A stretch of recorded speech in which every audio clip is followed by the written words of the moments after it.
Os Guinness has written a book called The Call. The Call. It's a book I'd highly recommend. And it explores those themes of purpose, calling, vocation, and how those intersect. And I love his argument. He says the idea of a call presupposes a caller. There is a creator, and this creator is God, and God calls people to serve him in different spaces. I think it's the late Myles Munroe who says the fact that you were born is evidence that God knew there was something that only you could do. Yeah. And that's why we become unique. You know, you look at our thumbprints, you look at our DNA print and stuff. It's very unique. So God has a purpose for every single one of us, but it needs to start with understanding who God is. So you know God as a caller and know that God has a purpose for you.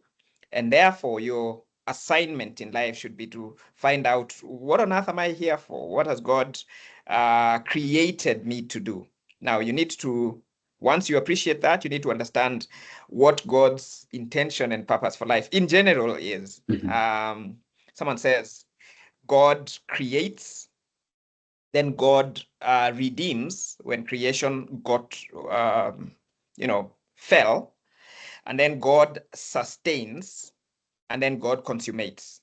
And it says, if you look at these four functions, quote unquote, it summarizes what every one of us is meant to do. At least there's something in there that every single one of us would do.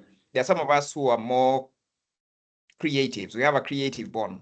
We don't struggle to come up with stuff. We'll compose, we'll curate stuff and really put together things that probably have not existed before. So the creatives would be in there. You'd find people whose vocation involve sustenance. You know, think about people in agribusiness and all that, farming and spaces like those.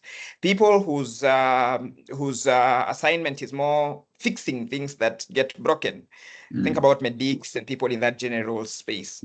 And so the argument here is that when you look at God's intention for the world, and once the world got sin entered into the world and brokenness came, from that point, in fact, God had a plan for the restoration of the world even before the fall itself happened.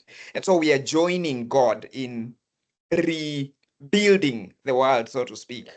Even the whole idea of procreating emanates from that same concept of here is a creator and he takes a rest, but he continues to do the work through you and me. And so the question is, what would that space be like for you? Once you have those two clear, then the third piece is, how has God created me? How uniquely have I been put together? And as you answer that question, you'll begin to see certain strengths, certain distinctives that are unique to you. It's